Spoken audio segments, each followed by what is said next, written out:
La région d'Analamang, 2 millions d'habitants, un centre-ville dynamique où se niche la capitale de Madagascar, Antananarive. Ce mot signifie « la cité des mille », en référence aux 1000 guerriers engagés par la famille royale pour protéger la forteresse.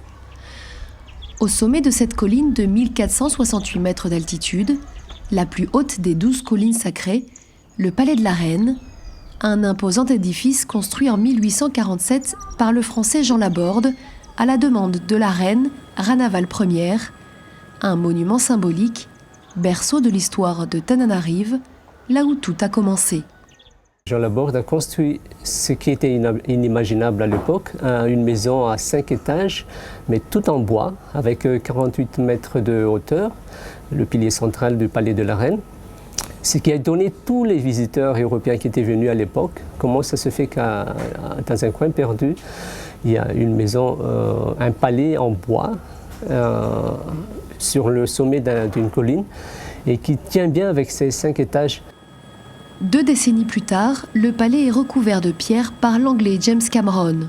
Mais l'influence de Jean Laborde a laissé des traces, sa maison abritant aujourd'hui la mission de coopération et d'action culturelle est entièrement construite en bois, respectant ainsi les traditions malgaches.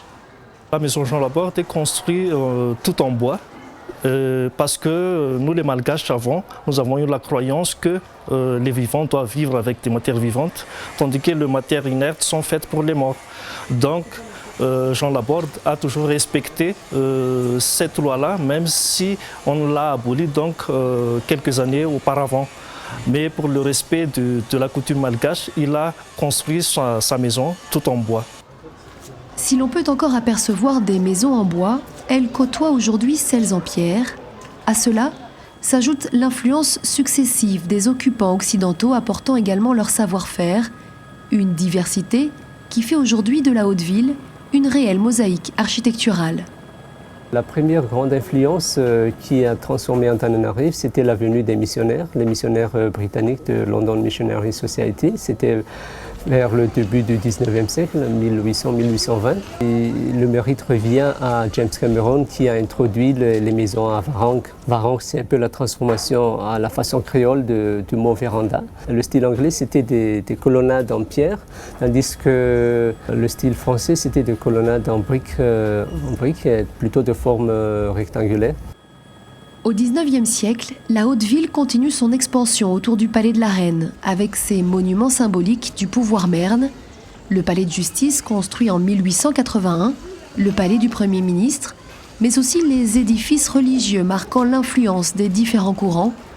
Cette église catholique d'Andola, Immaculée Conception de style gothique, aborde fièrement ses 2 clochers de 30 mètres de hauteur.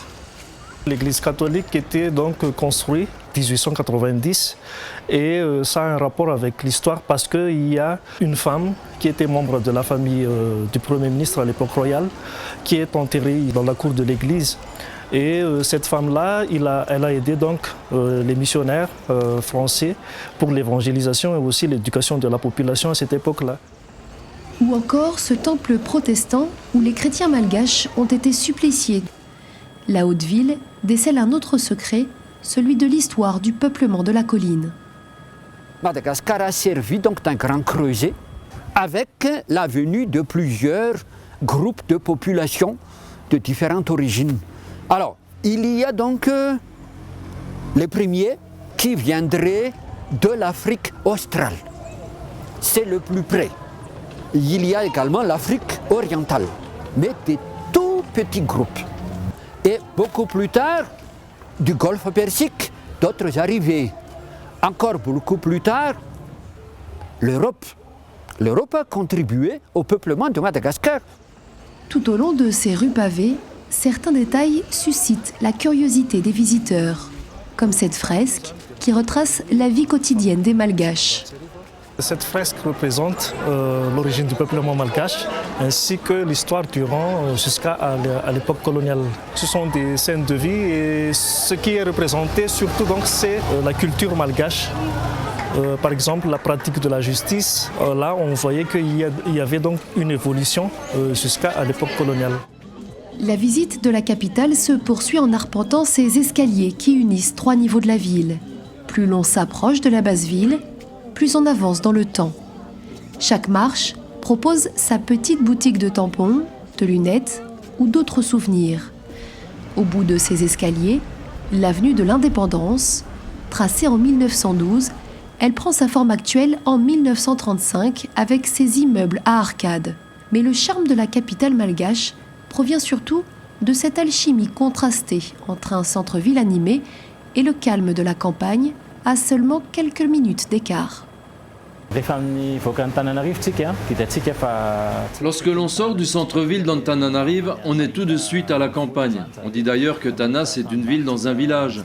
À l'Office du tourisme, nous proposons plusieurs circuits de randonnée à travers les rizières, jusqu'à des villages, pour que les touristes découvrent la vie quotidienne de cette population, en tant qu'agriculteurs et artisans. Autour de Tananarive, le temps s'est arrêté.